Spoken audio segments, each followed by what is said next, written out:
महापरिनिर्वाण फक्त भगवान बुद्धाचा होतो आणि भगवान बुद्धाच्या मृत्यूला महापरिनिर्वाण दिन म्हणतात, म्हणून डॉक्टर बाबासाहेब आंबेडकरांच्या मृत्यूदिनाला महापरिनिर्वाण दिन म्हणू नये असा काही विचारवंतांनी विचार व्यक्त केला आहे। त्या सर्व अभ्यासकांना विचारवंतांचा मी आदर व्यक्त करतो आणि मी माझे म्हणणे आपल्या पुढे व्यक्त करतो। कारण भाषाशास्त्राचा मी अभ्यास केलेला आहे, त्यामुळे महापरिनिर्वाण दिन हे शब्द डॉक्टर बाबासाहेब आंबेडकरांच्या मृत्यूदिनाला संबोधायचे की नाही याचे उत्तर शोधण्यासाठी थोडेफार आपण भाषाशास्त्र समजून घेणे गरजेचे आहे। भाषा ही मानवी परस्पर संवाद आणि संस्कृतीचा एक मूलभूत पैलू आहे। भाषाशास्त्राचा अभ्यास केल्यास आपल्याला भाषा कशा आपले विचार, वर्तन, संस्कृती याची ओळख देतात हे आपल्या लक्षात येईल। दुसरे म्हणजे भाषिक संशोधनामध्ये व्यावहारिक बाबी सुद्धा प्रबळ असतात याची जाणीव होते। भाषाशास्त्राचे जनक फर्डिनांद द सासूर, नोम चोम्स्की हे भाषाशास्त्राचे जनक आहे। नोम चोम्स्की यांना आधुनिक भाषाशास्त्राचे जनक म्हणून ओळखले जाते। 1957 मध्ये चॉम्स्कीने त्यांच्या सिंटॅक्टिक स्ट्रक्चर या क्रांतिकारी पुस्तकाद्वारे भाषेच्या सिद्धांताचा पाया रचला आहे। भाषाशास्त्र हा विषय विशेषतः MA मराठीच्या अभ्यासक्रमात आहे। मी MA राज्यशास्त्रासोबत MA मराठीसुद्धा आहे, त्यामुळे मला ह्या भाषाशास्त्राची जाणीव आहे, त्याचा थोडा अभ्यास आहे। हा विषय समजून घेण्यासाठी भाषा विषयात असलेले विद्यार्थी हे समजू शकतील। हा विषय खरं तर सर्वच भाषांच्या पदव्युत्तर अभ्यासक्रमाला असायला पाहिजे, परंतु MA पाली भाषेच्या अभ्यासक्रमात मात्र भाषाशास्त्र विषय नसल्याचे मला जाणवले। या विषयाच्या अभ्यासकांनी हे संशोधन केले आहे की भाषा, त्याचा ध्वनी ते लोकभाषा कशा निर्माण होतात इत्यादी प्रचंड संशोधन भाषा तज्ज्ञांनी केलेले आहे। परंतु खेदाने म्हणासे वाटते की अनेकांना या विषयाचे नावसुद्धा माहिती नाही, मग त्यातील अभ्यास तर दूरच आहे। मराठी हिंदीमध्येही अनेक भाषा अभ्यासक आहेत। गोम कालेलकर हे एक भाषा अभ्यासक आहेत। त्यांनी लोकभाषा याविषयी मांडणी केली। त्यांच्या मते लोक म्हणजे एका वेगळ्या संस्कृतीचे दर्शन घडविणारा वर्ग, म्हणजे विशिष्ट संस्कृती असलेला लोकसमूह व त्याने निर्माण केलेले साहित्य असते। डॉक्टर बाबासाहेब आंबेडकरांनी 14 ऑक्टोबर 1956ला येथील अस्पृश्य समजल्या जाणाऱ्या महार समाजाला बौद्ध धम्माची दीक्षा दिली, 22 प्रतिज्ञा दिल्या। धर्मांतरित बौद्धांनी आपला जुना हिंदू धर्म व हिंदू रूढी परंपरा नाकारल्या। हिंदू धर्मातील वर्णव्यवस्थेमुळे अस्पृश्यता होती याची जाणीव या समूहाला झाली। धर्मांतरित बौद्धांनी नवीन संस्कृती निर्माण केली। लग्नविधी, मृत्यूविधी इत्यादीमध्ये नवीन बौद्ध संस्कृती आणली। अनेक शब्द नवीन आणले। लग्नाच्या वधूवरऐवजी दारक, दारिका दारक किंवा बौद्ध स्त्री पुरुषांना आयुष्यमती, आयुष्यमान म्हणजे श्रीमती काढून टाकलं। लग्न न म्हणता मंगल परिणय म्हणतात। मृत्यूला एखाद्याचा मृत्यू झाला तर काल कथित झाले म्हणतात, किंवा पूर्वी तेरवी वगैरे प्रकार होते तर आता पुण्यानुमोदन प्रकार आला। जय भीम हा सुद्धा नवनिर्मिती आहे। महापरिनिर्वाण हा शब्दसुद्धा केवळ शब्द नसून नवसांस्कृतिक निर्मिती आहे। हे शब्द काय आहेत तर हे शब्द जुन्या धर्मास नाकारले हे दर्शविणारे प्रतीक आहेत, हे लक्षात घेतले पाहिजे। ते जुन्या संस्कृतीला दाखवलेली लाल झेंडी, लाल फलक आहे की हे आम्ही सोडलेलं आहे। हा बदलसुद्धा करायला ताकद लागते। हा एका दिवसात झालेला बदल नाही, तर डॉक्टर बाबासाहेब आंबेडकरांच्या चळवळीमुळे हे बदल झाले। ती ताकद धर्मांतरित बौद्धांमध्ये आहे, म्हणून त्यांनी देवसुद्धा नाकारले तर हे शब्द काय मोठी बाब आहे. डॉक्टर बाबासाहेब आंबेडकरांचे 6 डिसेंबर 1956ला निधन झाले. दुःखाचा डोंगर कोसळला होता. लोक ओक्साबोक्सी रडत होते. घराघरात चूल पेटली नव्हती. बाबा गेले असा आक्रोश होत होता. हा जो आविष्कार आहे याला आविष्कृत करायला किंवा अभिव्यक्त करायला सांस्कृतिक शब्द निर्मिती नैसर्गिकपणे झाली. लोक बाबासाहेबांचे महापरिनिर्वाण झाले म्हणू लागले.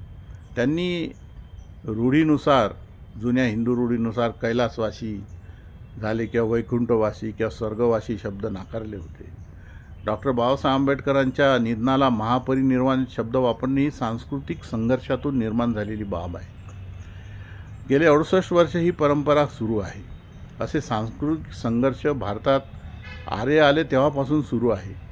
महापरिनिर्वाण हा पाली भाषेतील शब्द आहे हे मान्य आहे आणि भगवान बुद्धाच्या मृत्यूलाच महापरिनिर्वाण दिन म्हणतात हेही मान्य आहे. तसे तर जैन धर्मीयांमध्ये भगवान महावीरांच्या मृत्यूलासुद्धा महापरिनिर्वाण दिन म्हणतात.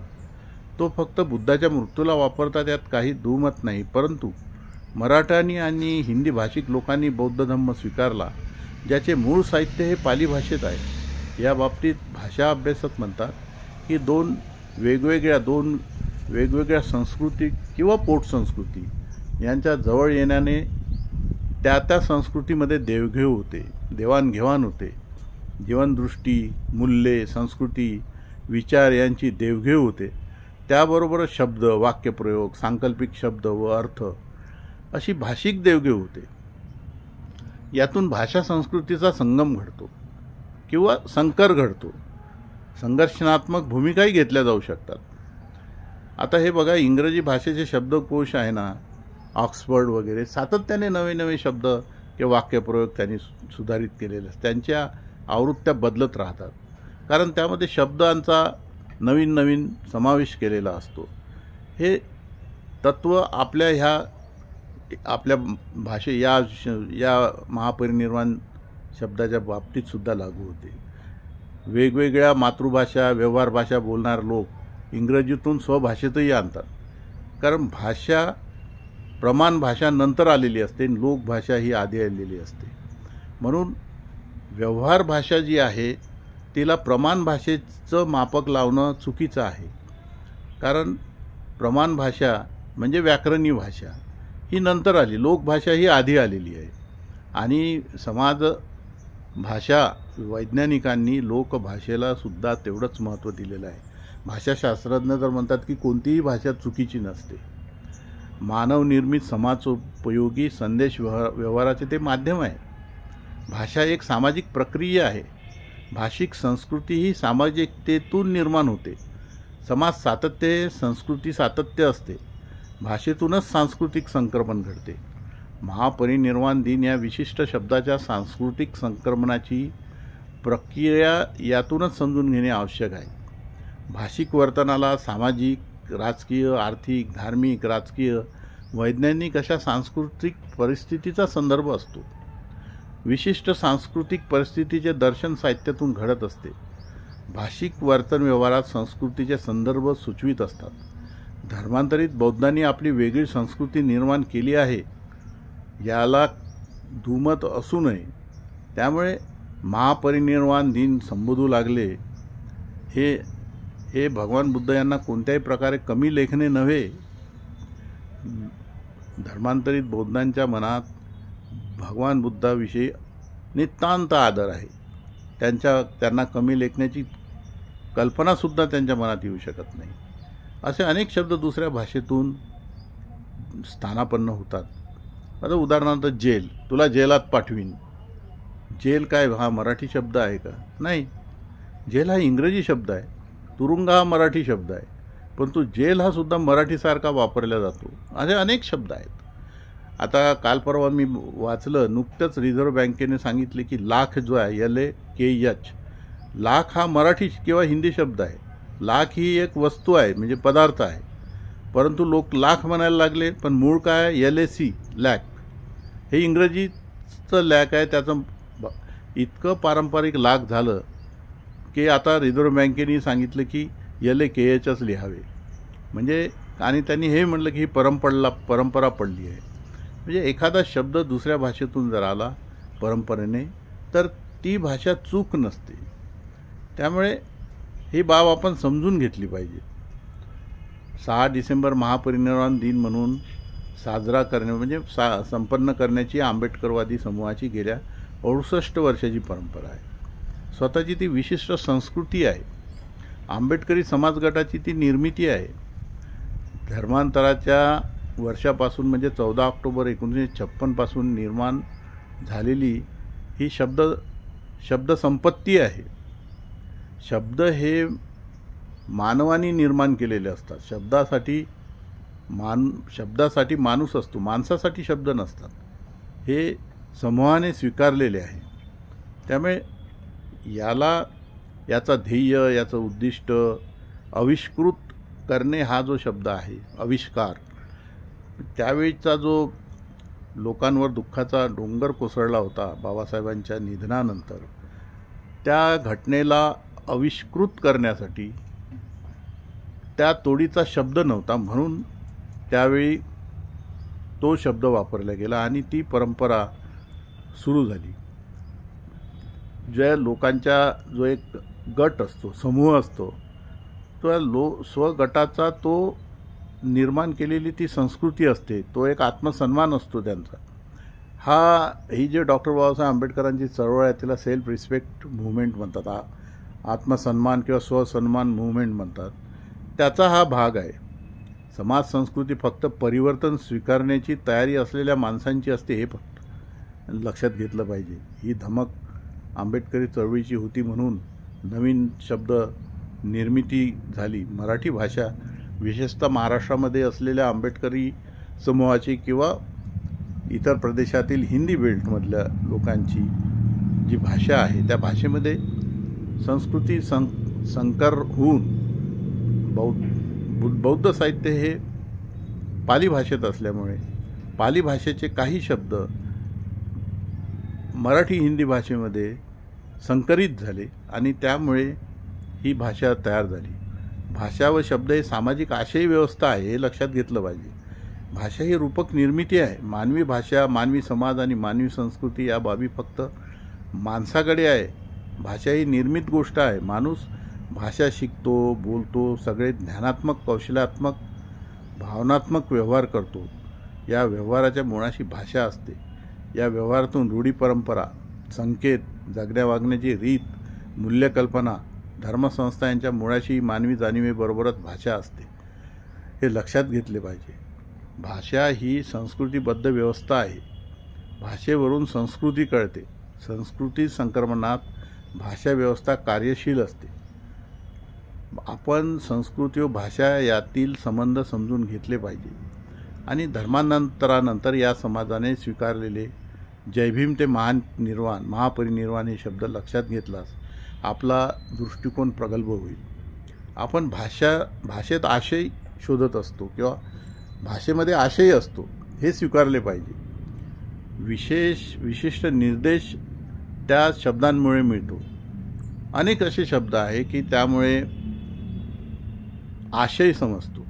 ज्यावेळी दलित साहित्याचा उदय झाला त्यावेळी अशा प्रमाण भाषा बोलणाऱ्यांनी टीका केली होती की ही काय गावंढळ भाषा आहे. परंतु नंतर भाषा अभ्यासकांनीच दलित साहित्याला मान्यता दिली आणि ती ज्या भाषेत आविष्कृत झाली आहे ती काही चुकीची नाही आहे, तो त्याचा प्रामाणिक आविष्कार आहे, ही बाब त्यांनी मान्य केली.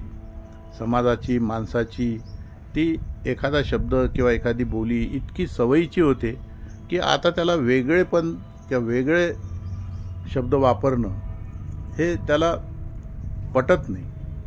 ती एक मातृभाषेसारखी झालेली आहे, ती सवयीची भाषा झालेली आहे. ती सवयीची भाषा सोडून, तो शब्द सोडून दुसरा शब्द वापरायचा म्हटले की तो त्याला नकोसा होतो. डॉक्टर बाबासाहेब आंबेडकरांच्या निधनाला मराठी हिंदीत महापरिनिर्वाण म्हणणे यापेक्षा कोणत्याही भाषेचे वेगळे अर्थ आंबेडकरवादी समूह काढत नाही, इतक्या सवयीची बाब झाली आहे. आशयाशी कार्यकारण संबंध नसलेल्या ध्वनी संकेतांनी बनलेली समाज व्यवहाराला सहाय्यभूत अशी भाषा ही एक पद्धत आहे. दुसरं काय आहे याच्यामध्ये? आपल्याला नियम व्यवस्था माहीत असो नसो, व्याकरण माहीत असो नसो, पालन करणे एखाद्या शब्दाच्या सवयीने घडत असते. भाषा समाज आणि संस्कृतीचे व्यवहार करण्याचे माध्यम आहे. दुसरं असं की महापरिनिर्वाण शब्द जो आहे हा संस्कृतीलक्षी आहे. देशात 6 डिसेंबरला डॉक्टर बाबासाहेब आंबेडकरांच्या निधनाला महापरिनिर्वाण दिनानिमित्त कार्यक्रम आयोजित केले जातात. सरकार शासकीय स्तरावर सुद्धा अगदी संसद भवनात सरकारतर्फे आयोजित करण्यात आलेल्या कार्यक्रमात महापरिनिर्वाण शब्द प्रचलित झालेला आहे. असे असताना आता व्याकरण पुढे करून शब्द नाकारण्यात काही अर्थ नाही. व्यावहारिक भूमिका स्वीकारावी, यात कुणाचे नुकसान नाही. आणि हा शब्द जो आहे ना, हा डॉक्टर बाबासाहेब आंबेडकरांचं महापरिनिर्वाण झालं तेव्हापासून, म्हणजे प्रबुद्ध भारत नावाचा जो नियतकालिक होतं बाबासाहेबांच्या काळापासूनचं, त्यांचा 7/12/56ला त्यांनी एक विशेषांक काढला. त्याला महापरिनिर्वाण दिन विशेषांक असं संबोधलं. आणि त्यामध्ये सुद्धा महापरिनिर्वाण यात्रा दादर राजगृहापासून निघाली वगैरे.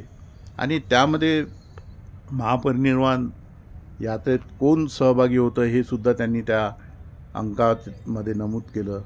मोठं मान्यवर होते doctor Bhadantanand Kausalyayan, Dadasaheb Gaikwad, CR.D. Bhandare, BC Kamble, doctor VT Mehta, NM Kamble, असे अनेक मान्यवर. आणि श्रीलंकेचे सुद्धा ब्रह्मदेश येथून आलेले सुद्धा भंते होते. त्यांचे श्रीलंकेचे भंते बुद्धरक्षित एम थेरा हे होते. 15 नामवंत भिक्षू त्यावेळी अंत्यविधीमध्ये सामील झालेले होते. त्यानंतर हा अंक निघाला, त्यामध्ये सुद्धा महापरिनिर्वाण दिन शब्दाचा उल्लेख केलेला आहे. आणि तेव्हापासूनच महापरिनिर्वाण म्हणणे सुरू झाले. आणि हा प्रारंभ करणारे विद्वान लोक होते. त्या महापरिनिर्वाण दिन विशेषांक प्रबुद्ध भारताने जो काढला, त्या प्रबुद्ध भारताचे संपादक मंडळामध्ये दादासाहेब गायकवाड होते.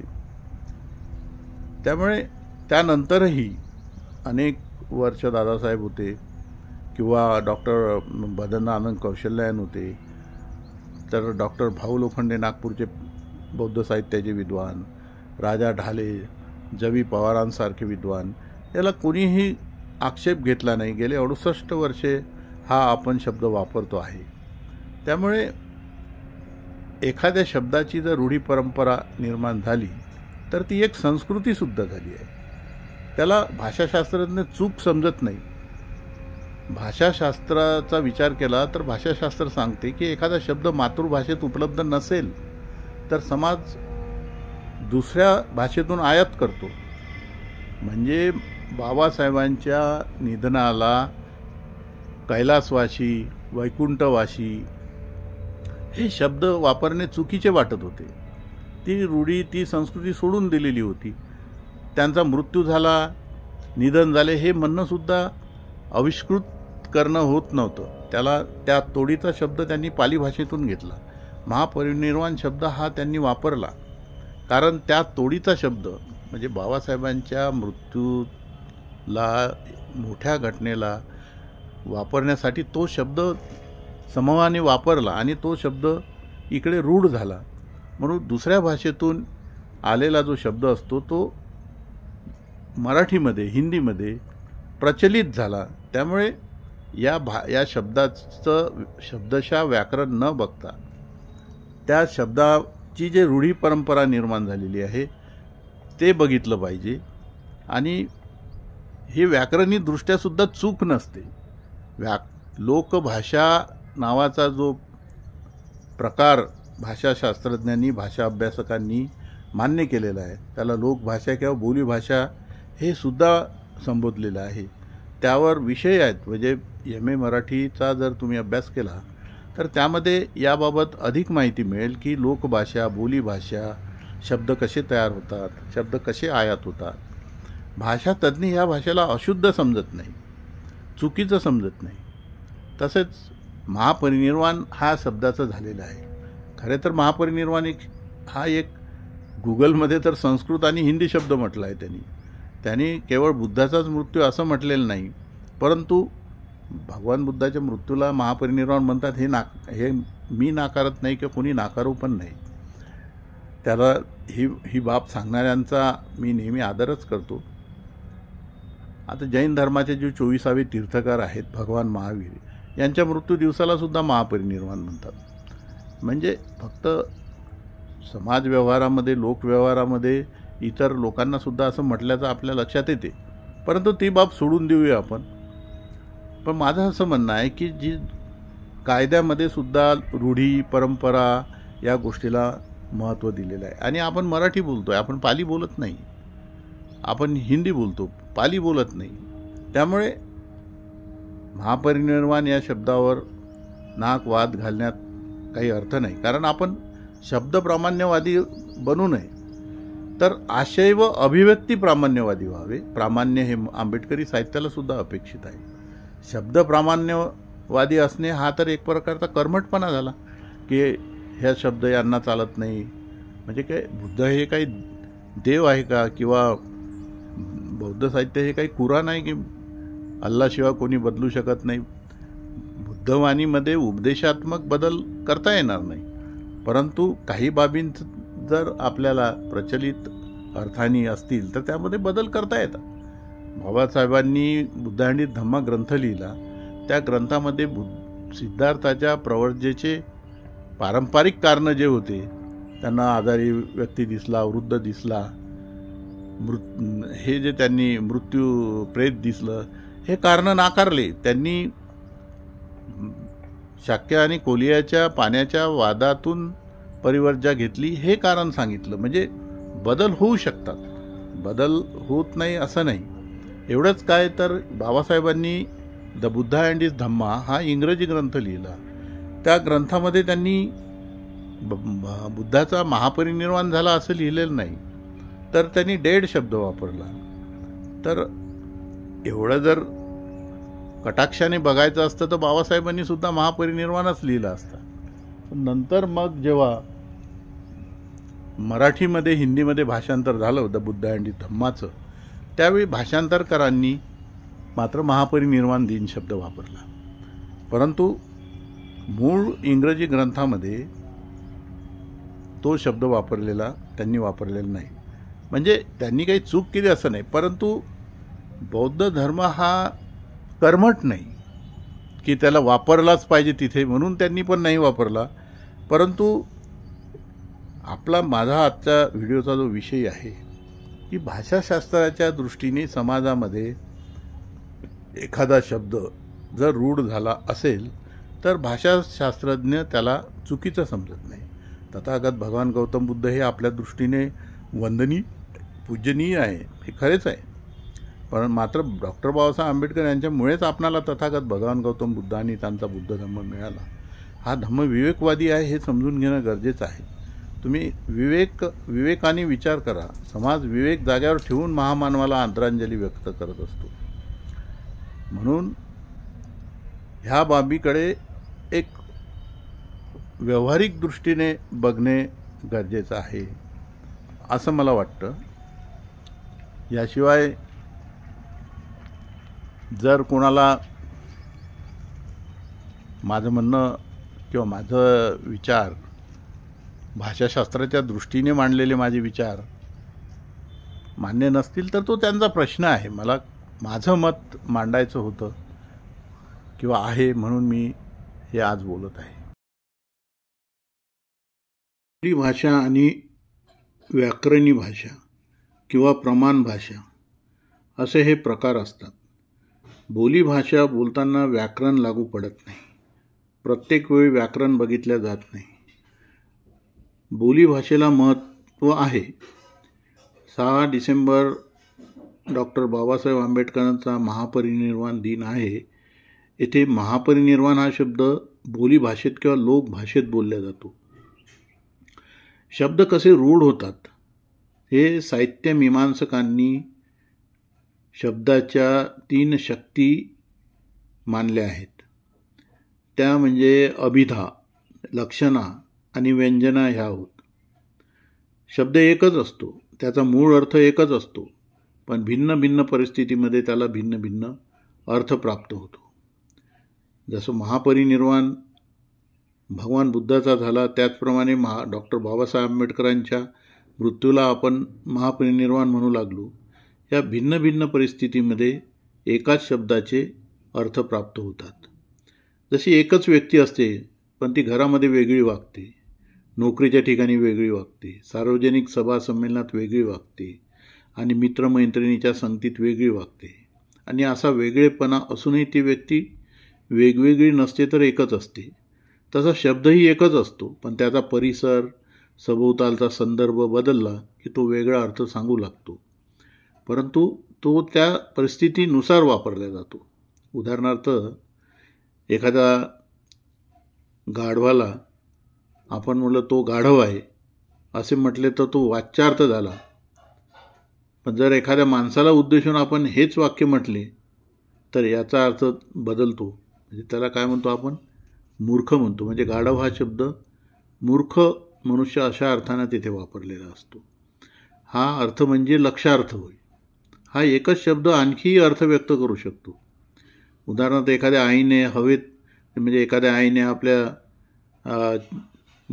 लहान बाळाला, म्हणजे खेळकर बाळाला जर म्हटलं लहानग्याला उद्देशून की अरे गाढवा, तर तो काय भावार्थ असतो, त्याच्यामध्ये वात्सल्य भाव असतो, त्या शब्दामधून व्यक्त होतो. त्याला गाढव ह्या प्राण्याचा शब्द अपेक्षित नाही. किंवा आधी त्या एखाद्या मनुष्याला गाढव म्हणलं म्हणजे काही तो प्राणी नाही, तर तो मूर्ख मनुष्य यासारख्या लक्षार्थ अर्थाने आपण तो बोललेलो असतो. किंवा मुलाबद्दल जो गाढव म्हटलं, अरे गाढवा असा कसा वागतो रे, म्हणजे त्यात कौतुकाची पण भावना प्रकट करणे असते. तिसरा अर्थ म्हणजे व्यंगार्थ होय. हा व्यंगार्थ असतो, जे मी गाढवाचं उदाहरण याला मुलाबद्दल सांगितलं ते.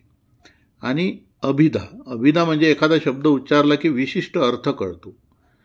डॉक्टर बाबासाहेब आंबेडकरांच्या निधनाला महापरिनिर्वाण दिन म्हटले की तो महाकठीण, वेदनादायी दिवस, डोंगर कोसळला अशासारखा तो दिवस. तमाम आंबेडकरी समाजाच्या घरात चुली पेटल्या नव्हत्या, घराघरात बाबा गेले असा आक्रोश होता. म्हणून महापरिनिर्वाण शब्दाची एक शक्ती रूढी परंपरेने प्रस्थापित झाली आहे. येथे पाली भाषेचे व्याकरण लागू पडत नाही. तर डॉक्टर बाबासाहेब आंबेडकरांच्या मृत्यू दिवसाला महापरिनिर्वाण दिवस म्हणून म्हणणे ही एक संस्कृती झाली. ही संचित पण असते. संचित म्हणजे एक ठेवा असतो. या धर्मांतरानंतर आंबेडकरी समूहाने जसा जयभीम शब्द, नमस्कार, राम किंवा याला पर्यायी शब्द दिला, पुण्यानुमोदन शब्द आहे, मंगल परिणयी शब्द आहे, दारिका आहे, उपासक उपासिका आहे. हे जे पर्यायी शब्द जुन्या संस्कृतीला झुगारण्यासाठी दिले, निर्माण केले आणि प्रचलित केले, ही काही साधी बाब नाही आहे. हा एक संचित म्हणजे काय? एक ठेवा.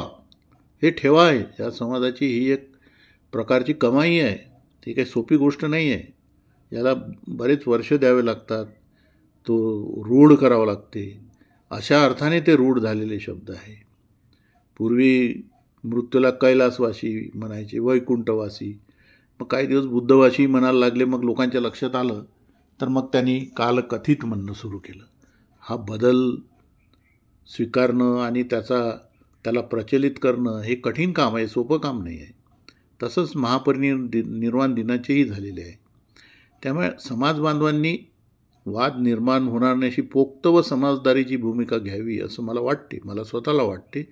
बाकी महापरिनिर्वाण शब्दाचा केवळ व्याकरणी विचार न करता सामाजिक शास्त्र व भाषाशास्त्र यांच्या दृष्टिकोनातूनही विचार करावा. भाषाशास्त्राचे अनेक पुस्तकं आहेत. नाम चोस्की आणि अनेक भाषाशास्त्रज्ञ आहे. महाराष्ट्रीय मराठी भाषेचे पण अभ्यासक आहेत. तर त्यांचाही अभ्यास करावा आणि भाषाशास्त्राच्या दृष्टीनं विचार करावा. जे जे आदरणीय भंते, विचारवंत, अभ्यासक, महापरिनिर्वाण दिन हा फक्त भगवान बुद्धाचा म्हणतात, बाबासाहेबांच्या मृत्यूदिनाला महापरिनिर्वाण दिन म्हणू नये असा आग्रह धरतात, त्यांच्याबद्दल माझ्या मनात कुठलीही गैरभावना नाही. त्यांच्याबद्दल माझ्या मनात नितांत आदरच आहे. परंतु एखाद्या बाबीचा विचार करताना अनेक अँगलनी विचार करावा लागतो. त्यामुळे मी माझं हे स्वतःचं मत व्यक्त केलं. हे सर्वांनी स्वीकारावंच असंही माझं म्हणणं नाही. मी माझं मत व्यक्त यासाठी केलं की मी एक भाषाशास्त्राचा अभ्यास केलेला आहे.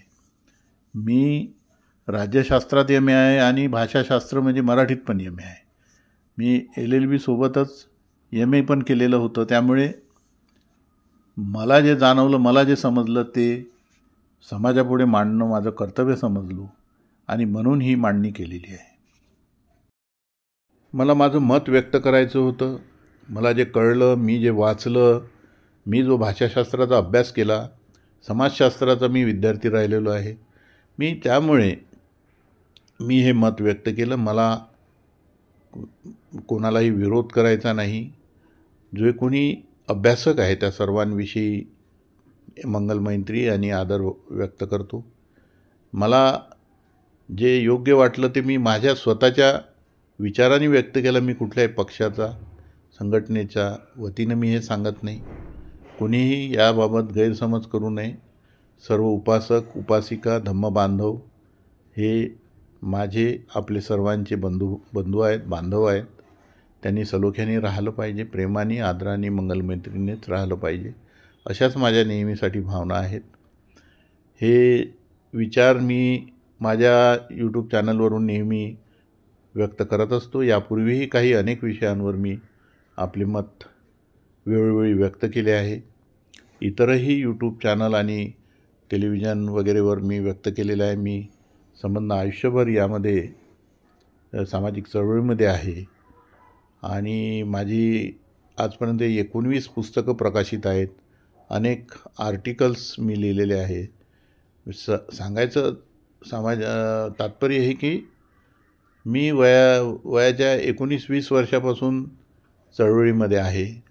त्यामुळे गेली 40 वर्ष ह्या क्षेत्रामध्ये काम करत असताना सामाजिक बांधिलकीने जे काही आम्ही काम केले, त्यामुळे मला असं वाटलं की ह्या विषयावर आपलं मत व्यक्त करावं. माझं मत आपण स्वीकारलंच पाहिजे असा माझा आग्रह नाही. मला कोणावर माझं मत लादायचं नाही.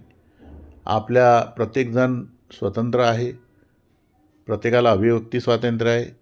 मला जसं अभिव्यक्ती स्वातंत्र्य आहे तसंच आपणासही आहे. प्रत्येकाच्या अभिव्यक्ती स्वातंत्र्याचा मी आदरच करतो. आणि जाता जाता एवढंच म्हणेल की हे चॅनल आपण सबस्क्राईब करावं, विचार मंथन करावं आणि आपले काही विचार असतील तर आपण ते रेकॉर्ड करावेत, व्हिडिओ काढावा आणि माझ्याकडे पाठवावा. या चॅनलवरून आपण ते टेलिकास्ट करू शकतो, म्हणजे प्रसारित करू शकतो. तर त्यापूर्वी आपणास एक विनंती करेल की आपण हे चॅनल सबस्क्राईब करावं.